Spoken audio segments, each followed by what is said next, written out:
Amigos de la revista Bolivia, nos encontramos en un lugar especial para hablar de cine y con un especialista en el área, en la sede de gobierno. Está conmigo Pedro Sus para hablar de lo que significa en realidad, el verdadero significado de lo que debería ser este Día del Cine. Lo vamos a celebrar el próximo 26 de octubre. Bueno, muchas gracias. El Día del Cine fue instituido hace algunos años ya con el propósito de incentivar la asistencia del público a las salas cinematográficas, porque en los últimos años, con las redes y con la piratería, la asistencia había disminuido notablemente y bueno, y en estos últimos 2 años con la pandemia definitivamente la baja ha sido mucho mayor. Y a manera de incentivo para que la gente vaya en familia o en grupos de amigos al cine, hay una rebaja en las entradas, en el precio de las entradas, y debe en lo posible exhibirse películas bolivianas también para incentivar el conocimiento de nuestro cine. Nuestro cine, que tenía una producción muy esporádica hasta finales del siglo pasado, el promedio de largometrajes que se hacían en nuestro país era de 1 por año. En los últimos años ha subido notablemente esa cantidad, se hacen 10, 12, 14 largometrajes cada año, que tienen muchas dificultades en llegar a las salas, porque están copadas por las distribuidoras de cine norteamericano sobre todo, y entonces hay mucho esfuerzo que queda en la nada, porque se supone que cuando uno hace una película es para compartirla, para que la gente la vea, la discuta, opine, conozca mejor nuestro país, su historia, y por eso es que ese día pone el acento sobre todo en la difusión de cine boliviano. Así que yo quiero aprovechar para convocar a los espectadores de todas las edades a que ese día vayan a las salas de cine y de esa manera le demos un empujoncito a nuestra producción cinematográfica, que tropieza todavía con muchísimos problemas, a pesar que la tecnología ha abaratado mucho los costos y ha facilitado también, ya no necesitan equipos tan sofisticados y tan complicados como anteriormente, cuando se hacían películas en celuloide en 35 milímetros,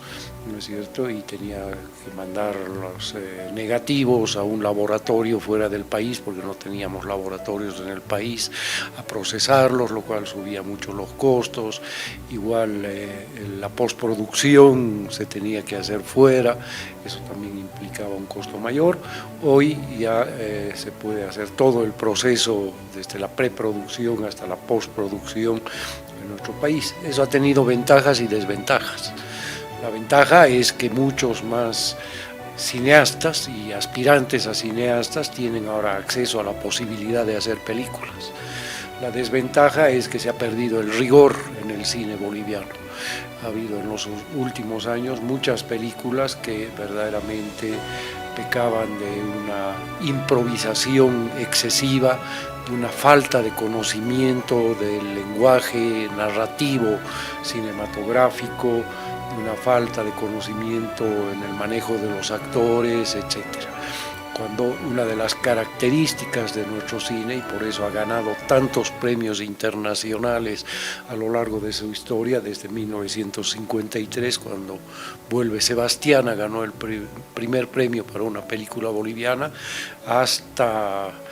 hace algunos años, cuando había más de un centenar de premios que habían ganado los largometrajes bolivianos, que eran muy admirados fuera del país, justamente por su rigor,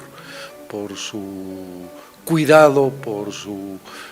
manejo adecuado de todos los elementos de la narración cinematográfica. Justo hablando de lo que es la producción boliviana, en los últimos años hemos tenido películas nacionales que, como bien dice, han ganado premios, reconocimientos, han ido a ferias. Entre las últimas está Muralla, que es muy esperada justamente para esta semana, también Carga Sellada, ahora Fuertes, y ahora con la última película Tres Pasos al Frente. Antes, pre-entrevista, hablábamos y decíamos, pues todas las películas tienen sus ventajas, sus méritos, y también aún tenemos fallas. ¿Qué podemos decir de Tres Pasos al Frente? Bueno, Tres Pasos al Frente es el debut, es la ópera prima, como se dice, de un muy joven realizador cochabambino, Leonardo Pacheco, que tiene 21 años y que no había hecho ningún tipo de producción cinematográfica, cortometrajes o lo que fuera con anterioridad. Sí había actuado en alguna película anterior, pero bueno, se ha lanzado a esta aventura de echar una mirada retrospectiva sobre ese evento crucial en la historia del país que fue la Guerra del Chaco, ¿no es cierto? Que es un evento que ha merecido en los últimos años varias películas. Quiero recordar, por ejemplo, Boquerón, de Tonchi Antesana, del 2015. Quiero recordar Fuertes, del 2019, de Óscar Salazar. Chaco, de Diego Mondaca, del 2020, que es la última trilogía. Y efectivamente todas esas películas tienen sus virtudes, algunas más que otras, y todas comparten algunos defectos. En el caso de Tres Pasos al Frente, hay un trabajo bastante cuidadoso de reconstrucción de época,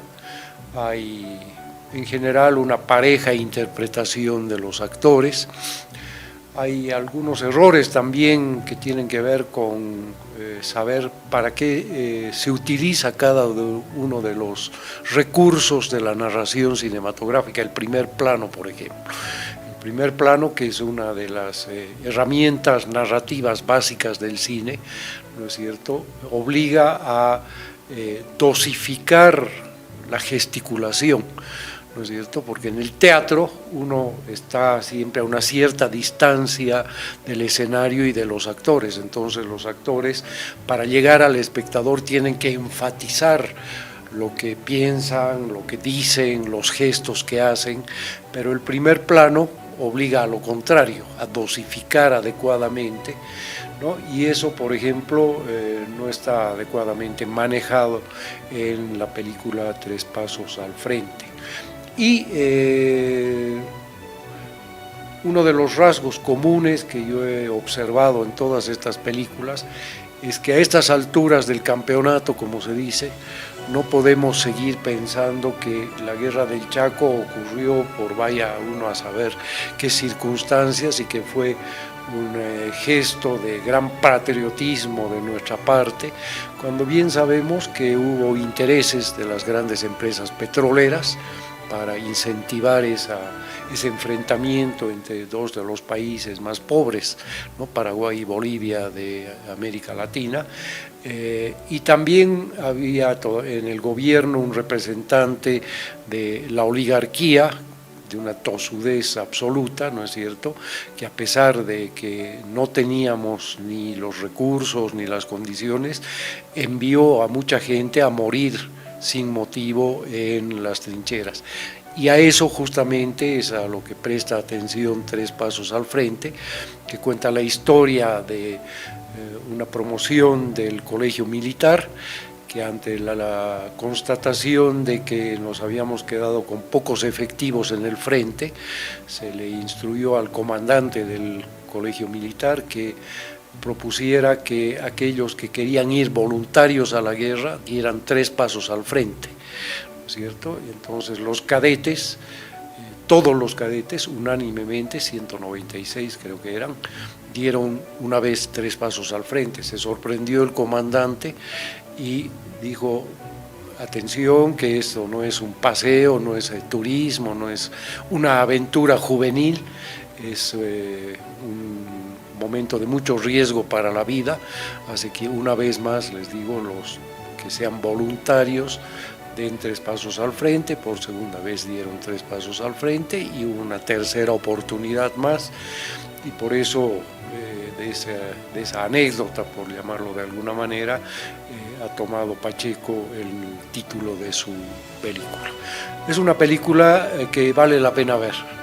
y sobre todo para los jóvenes, porque lamentablemente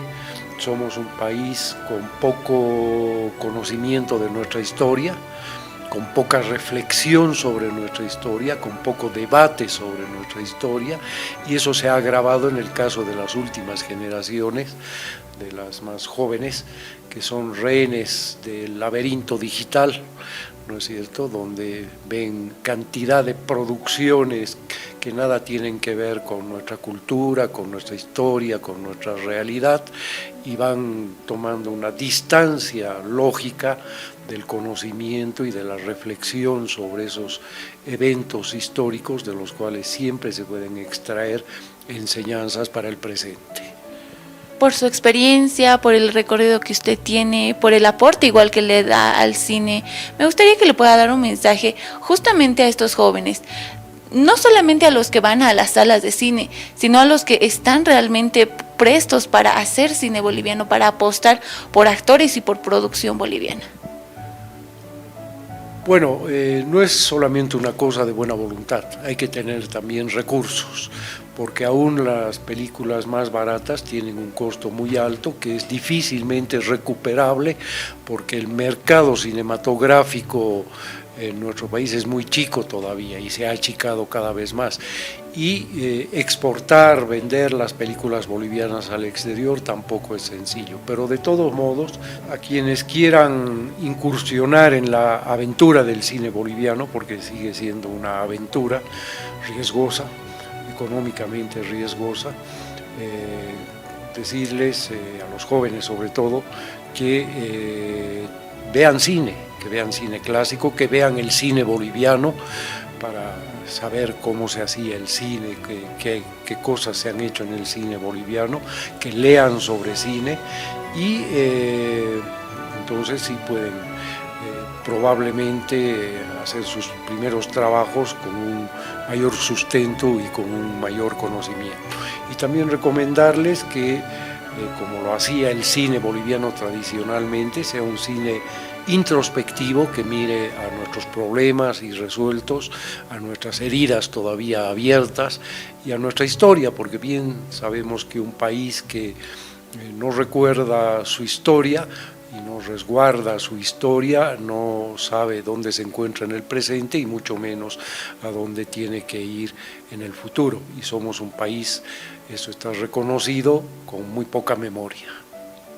Gracias, don Pedro, por su tiempo, por este aporte. Les podemos recomendar como Revista Bolivia, no aportemos a la piratería, porque si bien las películas nacionales se pueden encontrar en las ferias de barrio, es importante que nosotros aportemos a la producción nacional.